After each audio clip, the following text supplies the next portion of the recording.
Remember your roots is about remembering who you truly are and remembering all parts of yourself, but especially starting with the roots, which is connection to your heritage, your ancestors, to those who came before you. And so when we trace our roots back, it's like, okay, we start to understand that we came in with wounds, right? And trauma and things like that through the generations and through that root system. But we also come in with magic and wisdom, right? Those look like the gifts that we carry in this lifetime. But that comes through the ancestors. Like,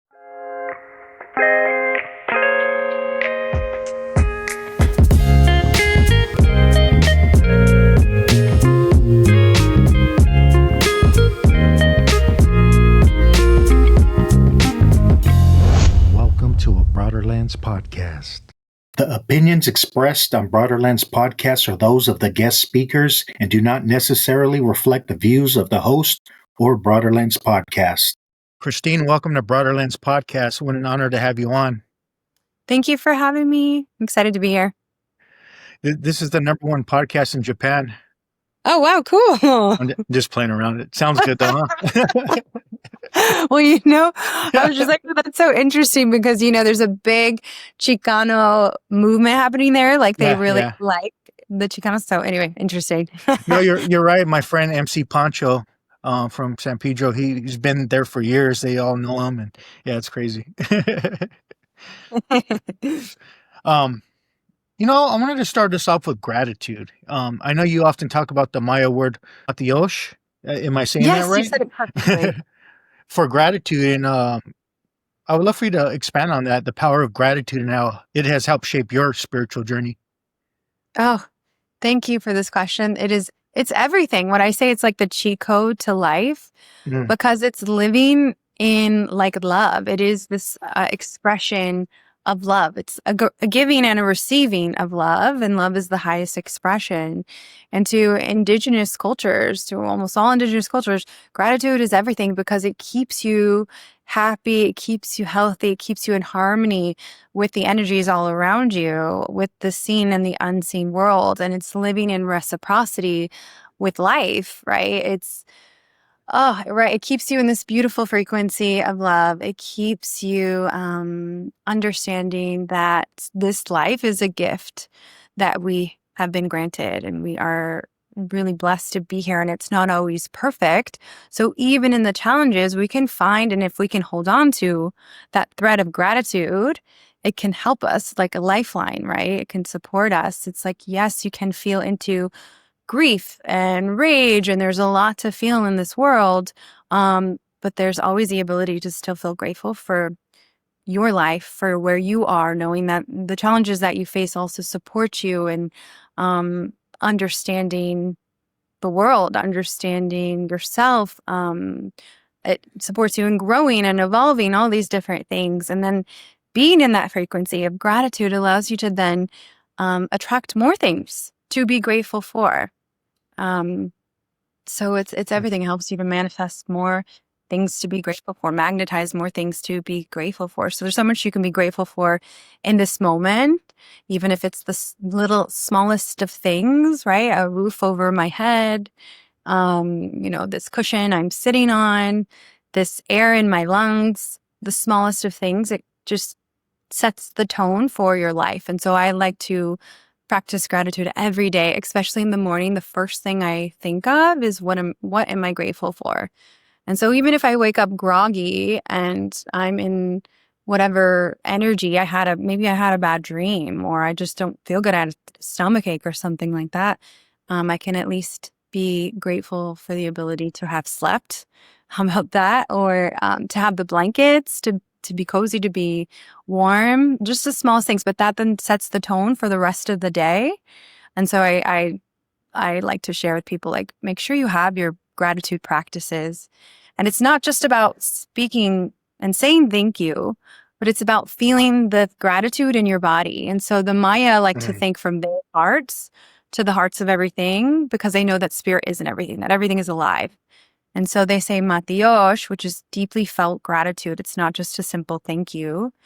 And then another beautiful phrase that I like to share, Oj lahil Matheoshil, which is 13 thank yous, which is giving thanks to all things. Even if we don't like remember the names, it's like this giving thanks to everything for reminding us of our wholeness, our completeness, and our interconnectedness. So the oneness that exists. So yeah, it's so powerful, such a beautiful word and feeling to feel.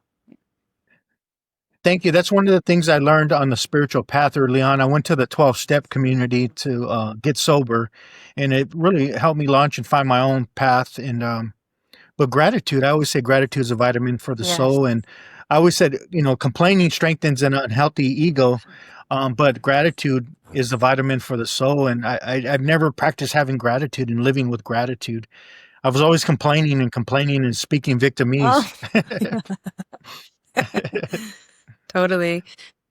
Are you familiar with the term in Lakesh? Yes, in Lakesh King. Yeah, I love that. I love that.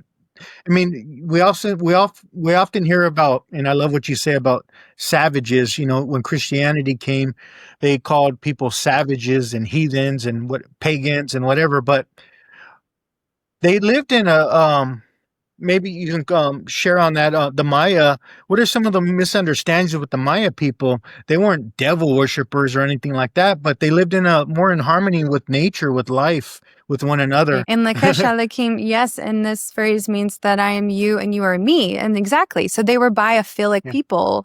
They lived in harmony with life. They promoted life, right? They never even invented another weapon since prehistoric times. They didn't need weapons as much, right? Like they didn't do that. But they were creators. They were geniuses. They were philosophers, or they were scientists. They were astrologers, astronomers, mathematicians. They were genius. And they created so many beautiful things and lived in harmony with all of life. They understood that everything was alive, and they wanted to live in a good way and promote life and take care of Mother Nature and all of creation. They created, it was the Mexica, or some people know as the Azteca, right? They created the first democracy, and the Maya lived in a similar way as well. But people in Mesoamerica, in all of the Americas, they lived in a beautiful way with nature, understanding that we are living with nature and that we are nature. And so to live in reciprocity, to live in a good way with other things that are alive, keeps us living in a good way, walking in a good way, keeping us healthy. Again, like I said, that healthy harmony way, that's the way of the ancients and those who were here before us. Yeah, thank you. I know even the plumbing was better than the Roman empires in Tulum. Yep.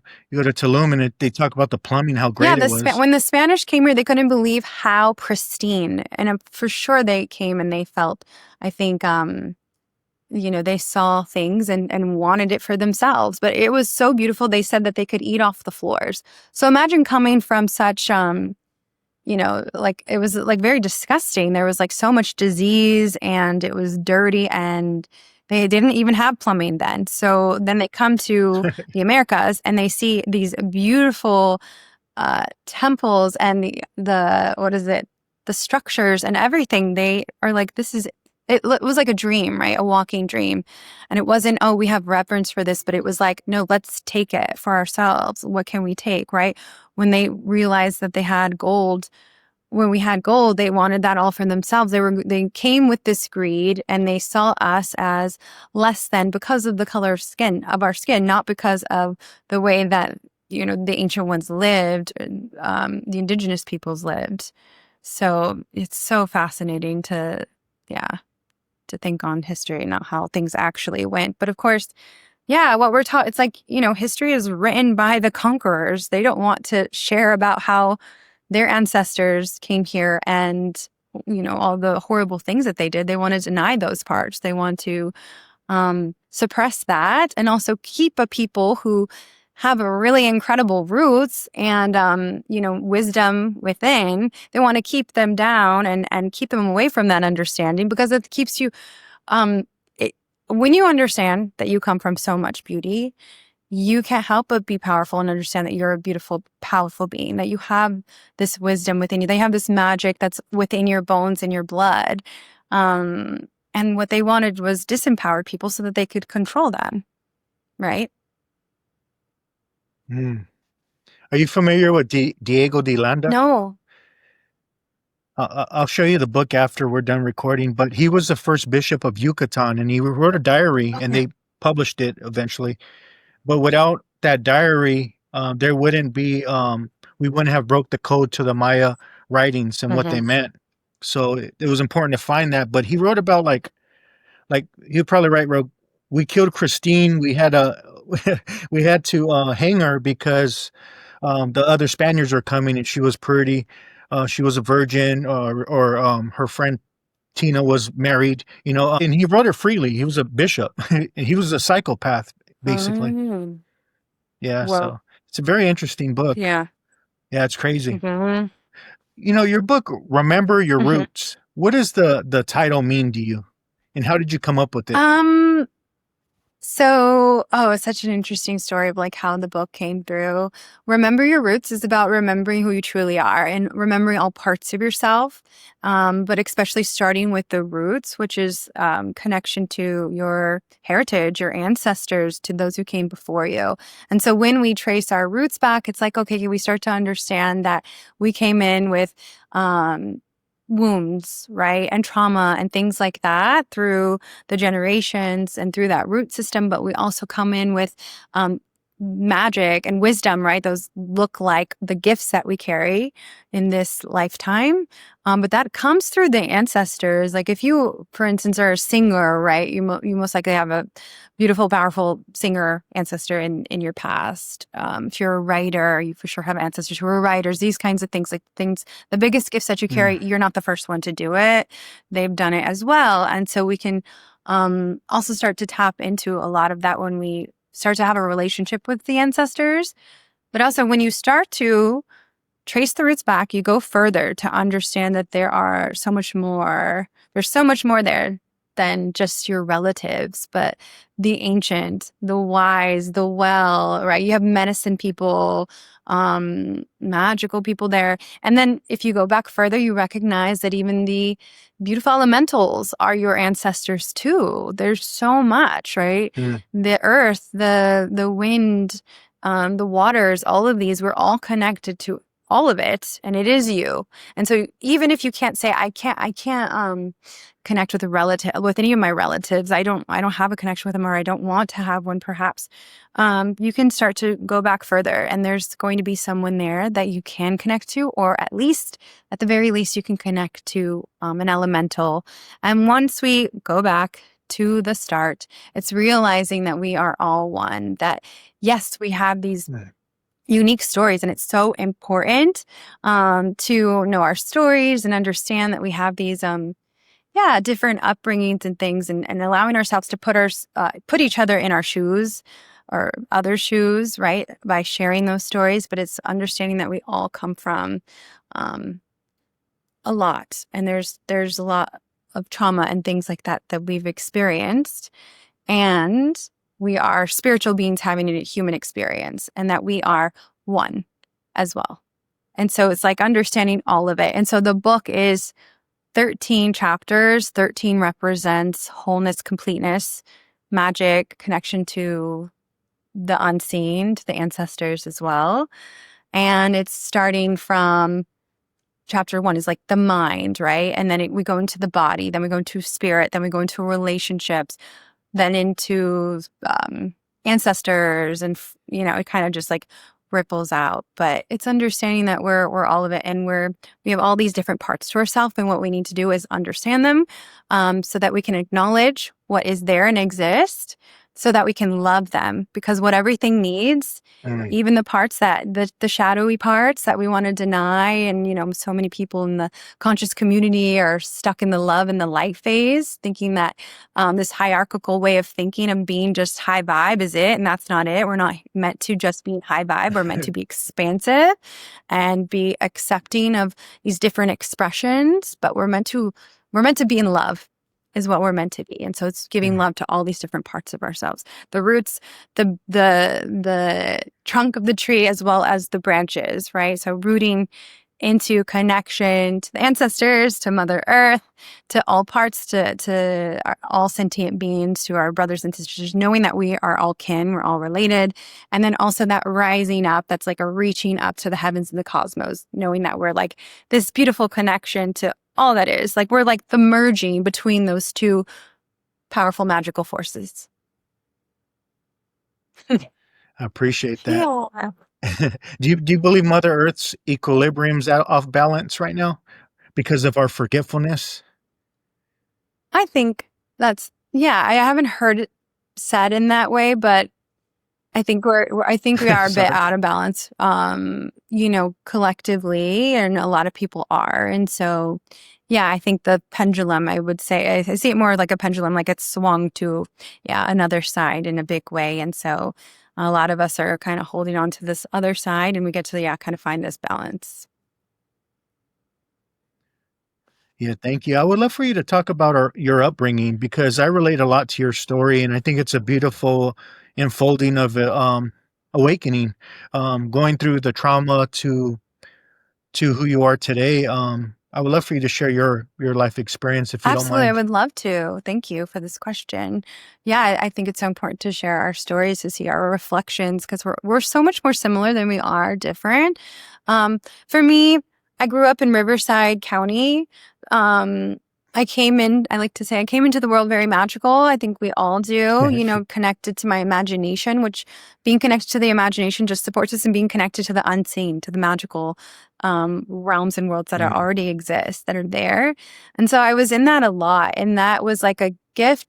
And it also supported me because I was around a lot of trauma, I was around a lot of shadowy stuff and darkness. I saw a lot of things that I shouldn't have as a kid, right? My mom was a single parent pretty much. And she dated a lot of like gangster types. So then, my stepdad was in and out of prison. So that was the father figure that I had, mostly was my stepdad. And like, I saw him most of the time in prison. And then if she was dating other guys, it was always just figures that were not super healthy, right, in their mind and in their way of expression. And so my mom was, single mom, just trying her best. And I just stayed in my imagination, which really helped me. And I really just kind of pushed myself. I had no connection to my father, but I had always wanted to have a connection to my dad, because I thought, the family I'm with, my mother and like this side of my family, they don't get me. I always felt like the black sheep, very different. Or I like to call it the rainbow sheep, because I was like a really good student and nobody around me was like that. But I just wanted to learn. I was really hungry for knowledge, and I wanted to, I wanted to like make the world a better place, change the world. I wanted to do good, and help people and things. And so I just really applied myself and really pushed myself. And so anyway, I wanted this connection with my father because I thought he's going to understand me. So just a lot of in the fantasy and in that, and then also probably helped me in ways too. It's so fascinating to think back on. But anyway, I only got to meet him a couple times. He was in and out of my life. He was also in and out of prison. He was in and out of depression. He came to America from Guatemala at the age of 5 years old. And when he did that, he was molested, and it really messed with his mind. So his mental health was really bad.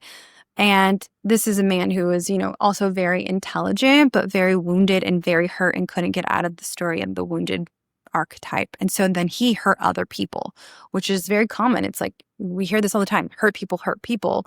So anyhow, met him a few times. He couldn't stay in the life. And then he took his life at my age of 22. I remember because it was the same month that I turned 22. So I felt devastated. I felt like I would never have a connection with this part of myself I wanted to connect with, because I didn't know who I was, and I didn't feel connected with the world around me and who was around me. Didn't really have a religious upbringing. I did, go to some Christian churches, Catholic church because of my family, even some Mormon gatherings and things, and even to powwows and things because one of my grandmothers is a water pourer for the Lakota tribe. So I did have those seeds planted of spirituality in that sense and Indigenous teachings.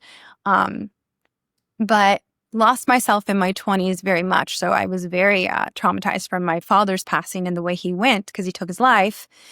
And I felt just so devastated, like it was my fault in some way that I didn't save him because I was doing better. And a month before that happened, I had wanted to connect with him. And so I felt I lost the chance forever. And he actually visited me in a dream. And that's one of my gifts, I would say, is like the dream work that I do. I do a lot of dream work, and I receive like prophetic dreams and things like that. And ancestors and relatives will come to me in the dreams, especially those who have passed on. And we do work there too to support them, depending on like what's going on for them and how they pass. If it's like in a destructive way or traumatic way or something. But yeah, so in my 20s, I really went into numbing, which I think is common for most, people in the Western world. We go to numb because we don't know how to feel all that we feel. We don't know how to cope with all these big feelings. And I had a lot to feel. I was a very sensitive person. And I had so much sadness and anger from like the fact that I lost my father, and just felt like no support. Just it was really hard in my 20s. So I drank a lot. I went out a lot. And it wasn't until I went into like the most toxic relationship that I had been in, that I was on like my hands and knees, just like praying, and I just knew I needed to change my life. I was like, I need to change my life. And that's it. I made the choice and I did it. So it was not until I got to the lowest place, to the point where I was just like, I don't care if I live or die. And then there was a switch of like, no, but I want to live and I need to change it. And I did. I went into yoga and I like threw myself into growth, and broke up with that ex and went into yoga. Yoga is what supported me. And I think this is really helpful for a lot of people because it's more common. You see yoga everywhere. That allowed me to have a sense of peace that I had never felt before. So I felt this feeling of expansion and peace. And I was like, I want more of this. And so I literally was just practicing every day, and I manifested yoga teacher training that I had wanted. And it wasn't just any yoga teacher training. It was shamanic yoga, and it was in Bali. And when I did it, they introduced me to Mayan cacao from Guatemala, and that changed everything. Instantly, I was like, wait, what? I was instantly connected to my heart once again, and connected to my ancestors in that space. And I realized that there was something good from this part of myself, this side of me from my Guatemalan side, and that side that I'd always had curiosity about and interest in. And that was through this beautiful cacao, this beautiful plant. And it did everything. It changed everything. And that has been a big part of my life, is sharing cacao, because of how magical it is, how heart expansive it is, how it gets you into your body. And we're so in this society that we live in, like in the mind, in the head. And we really need to bridge the mind to the heart. And that starts with connecting with your body and understanding that you're so much more than the mind, but you do need to take care of your body and understand that the body has an intelligence, holds on to things and stories as well. And so we need to, have that connection, mind, body, spirit. Yeah. I love that. No, you wrote a lot of children's books as well, right? Did that have something to do with your childhood, your upbringing? Yeah. A lot of things. I feel very connected to my inner child, for sure. With my beginning of my spiritual practice and understanding, it was like it allowed me to, again, I think it was the cacao too that helped me to tap into the different parts of myself, right? And when I say it connects you with your heart, with your ancestors, it's like it allows you to connect with every part of yourself. It like opens up the channel in your body to connect with spirit, connect with everything. It like opens you up to feel more. And so it allowed me to connect back with my inner child. And I have a really playful side. It's, a lot of people think I'm younger than I am. I'm 38 years old. And it's because I have this like playful spirit about me. And it's to do with my imagination too. And I know we all have gifts. We all came in with this magic and like such a like beauty and light as children. And so I want people to connect with that part of themselves, because we tend to forget that little one that is you is always with you. Like it doesn't matter how old you are, you're always going to be a part of that inner child. That inner child's always going to be in you. And so when we can have a relationship with that part and understand that we actually are here to not just connect with, but we're meant to reparent our inner child, we can live a lot healthier, because I think so many of us have so many expectations of our parents. And I talk about this in the book. I don't know if you got into this part, but it's such an important part, is understanding our parents came here to just bring us through into this world. I know they're not all perfect. They, they were here to bring you through, and we need to learn how to have forgiveness and like give them love, because that's what keeps you also healthy. It's like that forgiveness then is extended to you.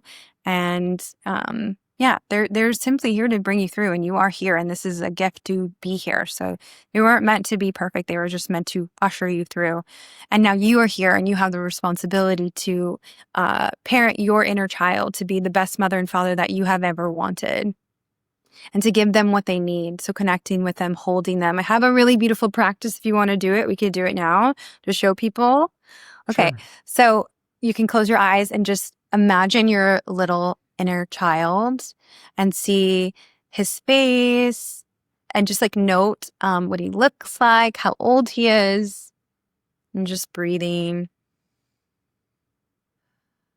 and coming into a relaxed state, just noticing your inner child. If you can use your imagination, see them, sense them, feel them, and maybe noticing what they look like and what their expression is like. Maybe they're smiling or maybe they're sad.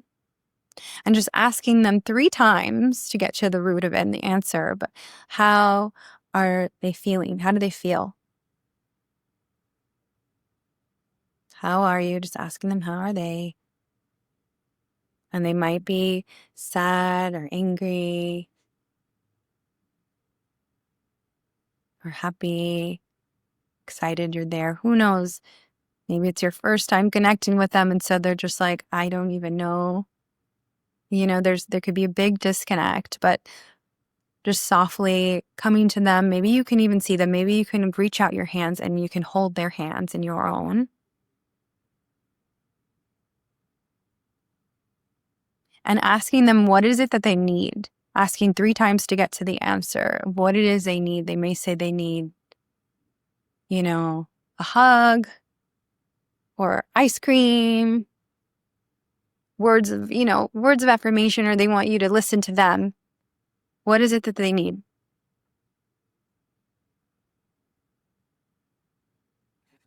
And then giving it to them, give them what they need.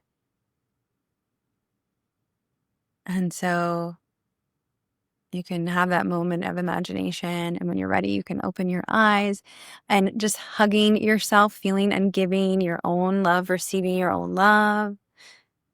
You can do a little rocking.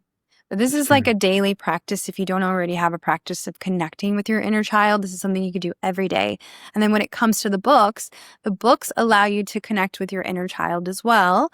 And then the children's books, my first book is a YA book, a young adult book. And that was a ceremonial book, like a way to create a cacao ceremony. So then you can read with the eyes of the heart and connection to the inner child. And so it's a really magical, fun book. And it's for your inner child. It's not for children. And then the next books, I have 8 children's books. And those are for children so that they can understand and remember as they go on, and hopefully keep those books, just remember how magical they are. And it's not just about the magic within, but them also connecting with the ancestors too. Or, there's one on gratitude, or there's another one on the seasons, so that children understand that the holidays that we have are in alignment with a lot of the Indigenous practices of honoring the solstice or the equinox, honoring these magical times, right? Like, for instance, our Dia de los Muertos, Day of the Dead, is in alignment with Samhain, which then we know as of Halloween, but that's because, it was colonized. We're colonized. And so then they took these beautiful holidays and they made it into their own thing, but then they twisted it to make it dark and scary. Whereas like Day of the Dead is a time to honor life and death, to realize we're all going to die, right? And we can honor those who came before us and commune with them, because the veil is thin that day.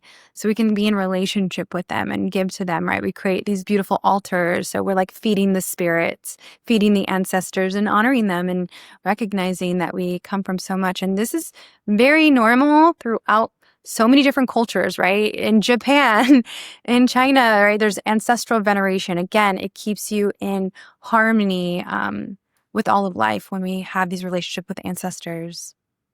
Yeah.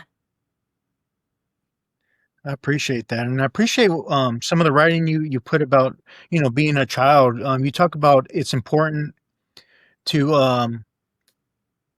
like you talk about little boys growing up not being able to show their emotions. Men don't cry, and then what happens when we don't know what to do with our emotions? We suppress them, and that creates problems later in adult life. And I'm sharing from my own experience. This is why I don't believe in the disease model when it comes to alcoholism or addiction, because I believe that it's learned behavior, and it's an attempt to escape our human suffering. It's a coping mechanism that becomes a deadly habit for many of us. But and you talk about disassociation. I would love for you to elaborate on that a little bit, because I think it's a powerful topic that and my parents weren't bad parents. They just didn't know how to provide that for me.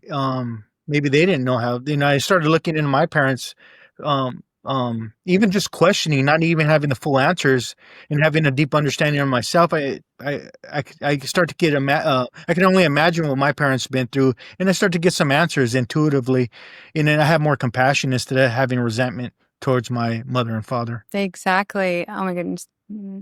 Yeah, it's such empowering work and powerful work to relieve them of all those expectations and have forgiveness and compassion, because they did the best that they could with their understanding of the world and themselves, right? Yeah. They only knew as much as they did.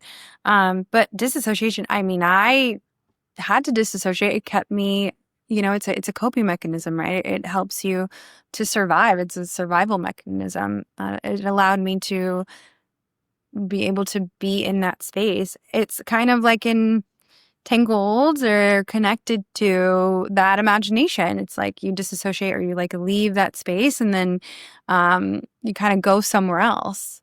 So it's like two sides of the coin, and everything has polarity. And on one side, the imagination is this magical thing, and it's a gift, allows you to tap in. And then the disassociation is this thing that keeps you, like almost disconnected from what's happening in the reality in the world around you. So it was helpful for me at a time that I needed it, but that then creates issues because you're not connected to what's happening around you or your body. You're not in your body, right? You're not understanding what you're really feeling and what's really happening in the body, in the world around you too. Yeah. Yeah, I appreciate that. I had a lot of resentments within me, and I didn't know that for a very long time until I started to do some inner work. That's why I love the word ignorance, because it's an extension of the word ignore. And I ignored my feelings for a very long time, because that's how I was taught. Learned behavior, like you talked about. And you talk about, you say in your book, any resentment of the past will create fear of the future. And that's powerful, because I had to retrain my mind and body to be in the present moment so I can create a better future. Yeah, we tend to. So many of us like live in the past. It's not about the past or just the future. It's about being in the present. But we really get to, it's an honoring of what has happened. But all of that is mostly a story. We usually attach a story to these things in the past. And what matters now is how we can be present with what we have now, where we're at now. And where we're at now, tends to hold on to a lot of these stories and resentments and pain and things. And when we can come into this present moment, we recognize, okay, we're safe in this moment now to feel our feelings. Okay, what is it that we're feeling? It can be really hard to even understand what it is we're feeling, right? I mean, the least we can do is can you feel into if there's some, because we tend to carry so much grief. Is there some grief there? Is there some anger there? Can you feel into it? And where is it in the body? Because you can kind of find in the body where that might be. I think a lot of us hold a lot in our traps, like tops of the shoulders. Like we tend to hold on to burdens here. And when you start to, connect with this part, you could kind of let go of the stories. You can tune into your imagination, imagine them like falling, like any burdens that you may have. I like to like walk people through like meditations where like you can feel the burdens kind of falling off and you start to feel more light. You could do that through your imagination, you know? But like letting things go. And what can also help is movement, right? Like shaking the body. Like animals in the wild, they shake and they release their stress. They tend to let it all go. And they don't hold on to the stories. And so what's really important for us is to shake. And this isn't just for animals. We are animals, but like indigenous cultures, they do the same. They shake. So shaking everything, moving everything. We're so stagnant in the Western society, sitting so much. You know, we're working on our laptops, our computers, whatever. We need to get more movement in, jumping, shaking. This not only, we already know scientifically, it's like clearing the lymphatic, it's doing lymphatic drainage when you're shaking and bouncing, right? They call it rebounding. All you're doing is bouncing. You don't need a trampoline for that. You can just jump on the ground, okay? But like jumping, shaking, hitting your body, these things, and then dancing, like using music as medicine. We're made up of so much water, and music really affects us. And it becomes this magical portal that you can create when you are with the music. Set an intention for the song and dance and go into it with whatever intention you have, and allowing that to be a ceremony. What is a ceremony? Life can be a ceremony. It's simply weaving in the sacred and understanding that everything is holy, right? And so you're having this beautiful moment where if it is you want to let go of resentment, you want to let go of anger, or you want to express it, because you want to let it go. You don't want to hold it on to it anymore. Then you can put on some music, and it can be intense music, and then you allow it to come up. So then it comes up and it's bubbling up. You're shaking, you're dancing, however that feels. Then you move it into, when you feel ready, into a song that feels more light. And so that allows you to alchemize the feelings that you have. And then you can come into gratitude with that dance. So putting on a song that makes you feel really good. Maybe it's an inner child song, a song that your inner child likes, right? Something from back in the day, like a fun song that you used to like when you were a kid. It's something like that. But we really need to normalize like rituals and these experiences that help us to transform and to alchemize life's experiences, and remembering the magic that we carry. And it's a responsibility to remember that we're so powerful, and we have all these beautiful tools that can support us in remembering who we truly are. Thank you. I love that. And there's so many. I'm trying to think which I know, I direction to said go with this conversation. It's so many great questions to ask you, but I'm going to ask you something. In my mind, I'm saying this is not a political question, but it has nothing to do with right or left. But the word politics itself means the root meaning has to do with how we live together and in relationship with one another. So, how do you feel knowing your indigenous roots and with what's going on with ICE and indigenous rooted people being labeled illegal aliens? On a spiritual perspective, I just feel like it goes against all, whether it's in the Bible, in the Buddhism or Bhagavad Gita, or even the ancient indigenous spirituality. I just feel it goes against everything that they teach at its core essence. Oh, absolutely. But we've already been trickling to that extreme side, right? We talked about how like if it's a pendulum, most people have swung to this pendulum of completely disconnected, completely lost, and unable to see that we are kin and taking care of each other, right? And you see that the perfect example of that is like Christians literally being okay with something like this, where it's like, do you realize that you would be putting Jesus in an ICE detention center then if he was here, right? That's what you would be doing, basically.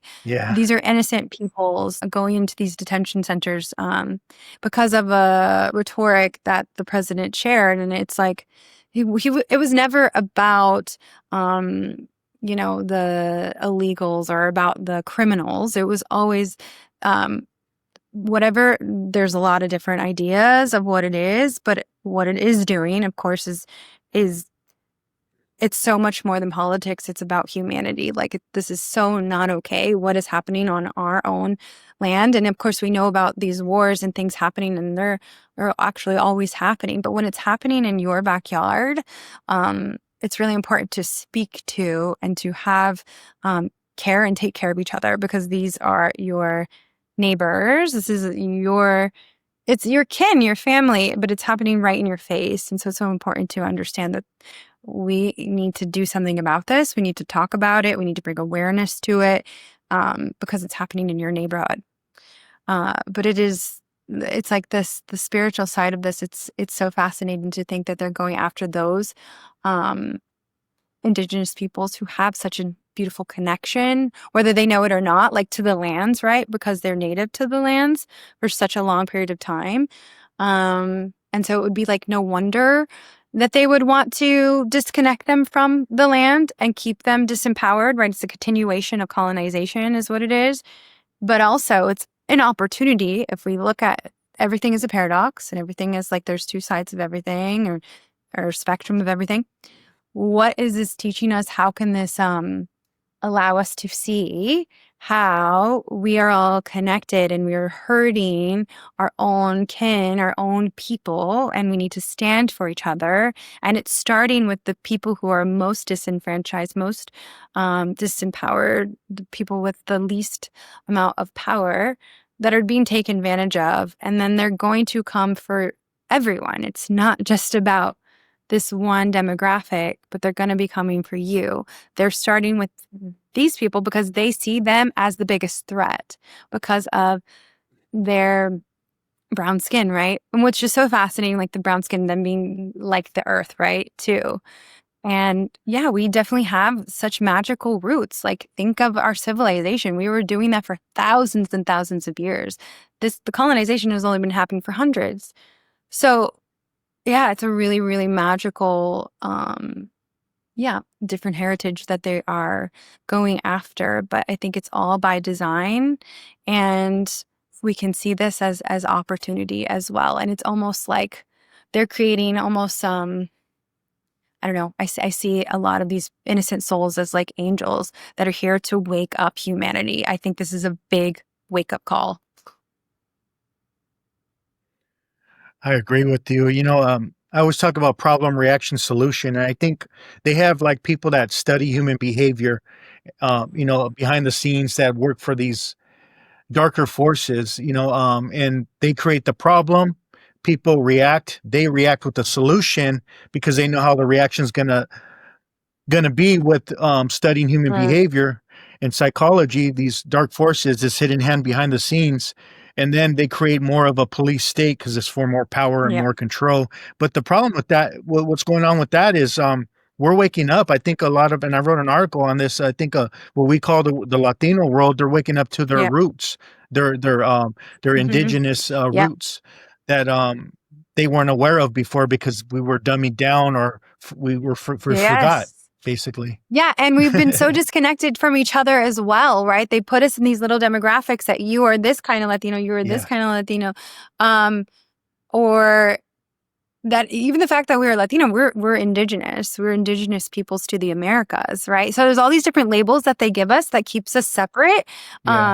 Instead of recognizing that we could be united and we're much stronger united. So this then is that continuation of It'll definitely divide some people, but more than anything, it's going to bring us together, I think. And we're needed to be together because for the longest time, there was a saying that was like the most dangerous person to a Latino person is another Latino person. It's like because we've been so suppressed and we've been so traumatized through colonization, we then we hurt each other. We're not taking care of each other. And so I think what this gives us is it gives us an opportunity to recognize that we're kin and that we need to take care of each other and that we have more similarities than differences and we are more powerful together. Even Native Americans, they make us separate from Native Americans in general. It's So crazy. crazy. And we're so similar. That's like a lot of the work that I've done. It's like why Remember Your Roots is also there. It's like we need to remember who we are, and we are indigenous to these lands. We are indigenous peoples. When we can recognize that, then we can really understand that we're spiritual beings. But we have to take steps to get there. We cannot Yeah. bypass the realities that we live in. We cannot bypass our histories, our heritage. But that's a really important part. We need the Native Americans to understand that the brown indigenous people are also Native Americans, that we're all native to the Americas. And our ancestors, Yeah. were intertribal. They were flowing through. We did not have borders, right? So we need to really understand this is why we look like each other. This is why we all look like cousins, and they can't recognize us. So we should have each other's backs more than anything. And we have not. And so what I hope is happening now, and what I believe is happening now, is that we're going to start to see that and understand that. I appreciate that. And going back to childhood, I remember as a little Yeah. boy, I would see people that was wearing my spacesuit at the time because I was heavily, attached to my spacesuit. Anytime I seen a Mexican or Latino man in the TV in Yeah. Hollywood, he's being Yep. arrested. He's illiterate. He's a criminal. He's a drug dealer, or he's handcuffed. And my question to you is, Hollywood has often sexualized Yeah. Latinas and degraded and stereotyped Latinos. Like we're not good enough to save the world, and that actually, and it may sound funny to some people, but that actually like casts a Yeah. spell, and it's like a subliminal message to me as a little boy 100%. watching that. That's what I'm going to become, or what does it say in the Bible? As a man thinketh in his mind, so is he. And that's what they're portraying me to be. And I'm not saying it from a victim lens, but as a awareness of what really happened, how things affected me in my environment, and. Yeah, absolutely. Oh, I feel that so deeply. And oh my goodness, I hold brown men in my heart so deeply and with so much compassion and understanding, because I understand that they were, messed with from the start, right? And that's to keep you down. It was by Yeah. design to keep you in the place that they wanted you to be in, right? To continue to use you and put you back in the system. And that's why so many men turn to gangs and things, because that's the only place where they can find acceptance, where they can find respect, where they can feel like they have a sense of community. They don't feel like they belong in the schools because the teachers don't, see them as the same as everyone else, or some, as others, and they don't take care of them. Then they don't understand the way they're being their upbringing as well, right? Because it's a continuation. Like they don't understand what's going on in the household. They're not able to even hold them as well through that experience too. But yeah, it's very unfair from the start, and we're seeing it everywhere. So you see it in the schools, and then you see it in the media. You see it on the TV, right? And that's why it's again so important to share about our history and to understand how beautiful we are, and that the truth that we come from so much beauty, because it's not known. It's not common. Even to this day, we do not see a representation of brown people in a very good way. And even if they are being, like, I've been seeing it a little bit more, they are whitewashed. Yeah. They're whitewashed if they're then used in that way. Or maybe they'll hint to it a little bit, but our stories are not told in a big way at all. I mean, we know that there are people who run the media. So there's a reason why in the movie industry and these different industries, there's a reason why we don't see it, right? They're wanting to keep them down. And I really do believe it's because they knew that brown people are supposed to be like the majority. And if we're that powerful, it's like, that's, I'm sure, scary to their way of life, right? Of keeping things going the way that they want it to go, because we're not going to want it to go that way for much longer when we don't want it to be that way. So, yeah, I know. Yeah, the only movie I had remember seeing about the Maya people was Apocalypto, and I think I talk about it in the book because it was so it was so much. It meant so much to me. It was like so jarring too, and I was just like, wow, that's the only thing about our ancestors. Like that's what it was like. It was like, okay, no wonder, right? Christianity or Catholicism saved us. That's what it made it look like. It made them look like barbaric, right? Which is not the truth. They didn't show all sides. So, yeah.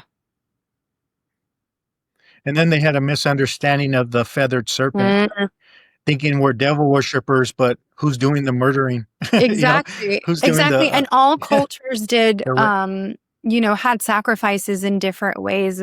Ours is only talked about because it's a way to make us look bad. But every culture, the Jewish culture still continues to do sacrifices, by the way. Many cultures, almost all of them had sacrifices. It's giving to a different energy and frequency. And blood is the most powerful. And so you can do that in many different ways. And it was done in different ways. So they want to say it was just this one way. That was not everyone either. Not everybody was giving sacrifices. But that's so crazy to me. Well, even in Christianity, I don't even agree with the story, but God sacrificed his son. Right. Exactly. Exactly. So, the Maya, they believed in reincarnation, correct? Yes. Yeah. What's your take on reincarnation? Oh, well, I know I have like many past lives. I've felt into them, experienced them again. But yeah, I do believe that we continue to come back if that's the thing. Is it because we choose to or we get to because of what we've learned here? I imagine that we will come back if we have more to learn. But that's the extent of what I will speak on it. Yeah, I think. Yeah. Do you believe some people, whether they're wearing the white spacesuit or black or Asian or Polynesian or what Mexican or Guatemalan, could they have been a different race at a different time? Could there be white people today that were Maya back in the day at a different time? 100%. 100%. And I know people who do. It's like there's almost an affinity I feel for them, like a connection I'll have with them because I'm like, I bet you had a Mayan past life for sure. And I know that I obviously have Mayan within me, but I know that I've in a past life also have been there in ancient times and have experienced some of these things. And also I have a connection to Japan. So I thought that was funny when you mentioned that. Yeah, and other different cultures and things. And that's why people have such strong connections with certain cultures. That's why there's such I think it's important to talk about that because we know about appropriation and simply what we need to have is appreciation and understanding. If we have appreciation, then it can be such a beautiful thing. And we want people to come and learn from our Indigenous traditions and things. We want everyone to experience this. We do not want to gatekeep and keep everybody away or keep white people over here and just in their, they don't even have culture. There's a reason why they're coming over here, not just because they have no culture. In the Western world, people don't have culture really, right? Culture is, what is culture? It is literally, it is like a cult. Cult is like a culture. And it's just like we've allowed in the society for these things to become the culture. What is it for the Western society? It's mostly capitalism, right? Or materialism.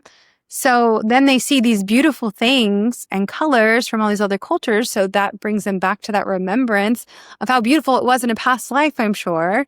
And also that feeling of I don't know who I am here now. And that feels really beautiful. And we want to welcome them in as well. But again, it's in a good way. It's having reverence. What I have seen is people taking these things and then using it for themselves a lot of times. What we get to see is if you are going to come in, if you do want to be part of these different traditions and things, lift up the brown people. You're taking so much from brown people and their different beautiful cultures and ways and medicines like cacao, for instance, then uplift those brown people, bring Mayan people into your ceremonies, into your gatherings so that there's a circle and, just more sharing rather than this taking energy. I think when we integrate all these different parts of ourselves, we become more whole, right? More one with our true self or our higher self. And that's the same thing for humanity. When we start to create more equality, we start to live more in harmony with one another. And then our collective humanity, new Earth starts to arise, and our collective consciousness we have a collective awakening.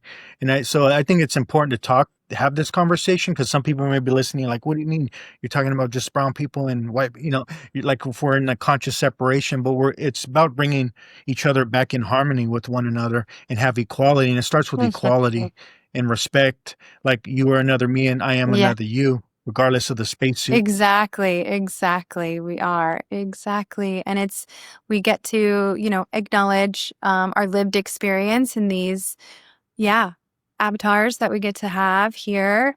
And yet we are, we are still sisters and brothers regardless. We're all humans having a human experience, spiritual beings having this human experience, and we are all connected and one. Yeah. I wanted to ask you something about the power of cacao. You said it's a subtle shift in consciousness in your book. And how can that help us heal mentally, physically, and spiritually? Oh, in so many ways. So on a physical level, the different healing properties that are within cacao are abundant. You have magnesium that feeds your brain, relaxes your muscles, anandamide that is called the bliss molecule, so it allows you to feel bliss, PEAs and MAOs that support your serotonin and your dopamine levels. It's filled with vitamins and nutrients and antioxidants. It's a superfood as well as a spiritual aid. So it's doing that on a physical level. Then on a deeper level, it is, again, it's connecting you to your heart. Your heart is what? The seat of your soul, of spirit. And so you're able to kind of bridge the gap between the mind and the heart and these different parts of yourself. And that opens you up. That allows you to then connect with Mother Earth, with Creator, with Great Spirit, with the unnameable one that goes by 1,000 names. You can feel that presence with you. So it's doing so much. It's this really beautiful way of reconnecting and remembering who you truly are. It goes beyond words. It's definitely a felt experience that you will have. And it's a progressive medicine and a gentle one. So it's not the psychedelic that's going to blast you off, but something you can work with that is subtle. The more you start to work with it, you're like, whoa, you start to expand more and more into that understanding. Yeah. How did the Maya use it on a daily practice, spiritual practice? So many different ways. It was even used as currency at one point. It was considered gold. It's called food of the gods. That's what cacao stands for.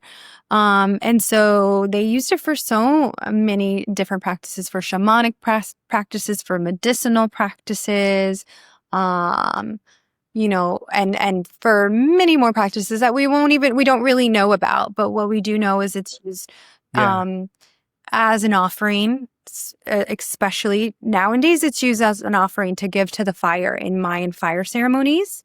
But for sure, we were having it in celebrations, cacao ceremonies. Think of just having moments of celebration and for everything between life and death, because it was supportive, again, for helping you to feel into your heart, to feel whatever needs to be felt. So if you drink cacao and you have a lot to feel and you are actually really sad, but you've been like denying it, you're disassociating with your feelings, whatever, you're going to probably cry in the ceremony or in your own little ritual. If you create your own ritual, you'll probably cry, tears may come.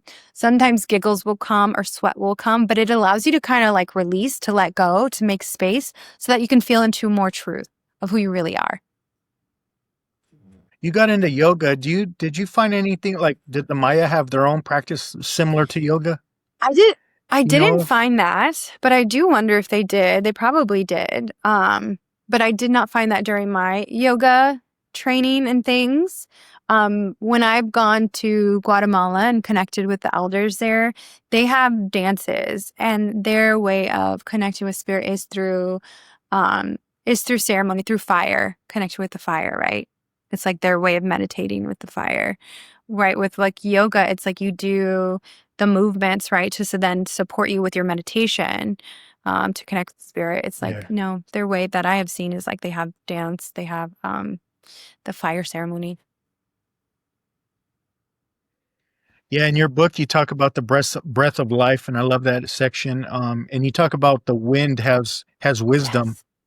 And I've had some experiences where I just felt this wisdom, this interconnection. Everything's alive, speaking to us, and we're all.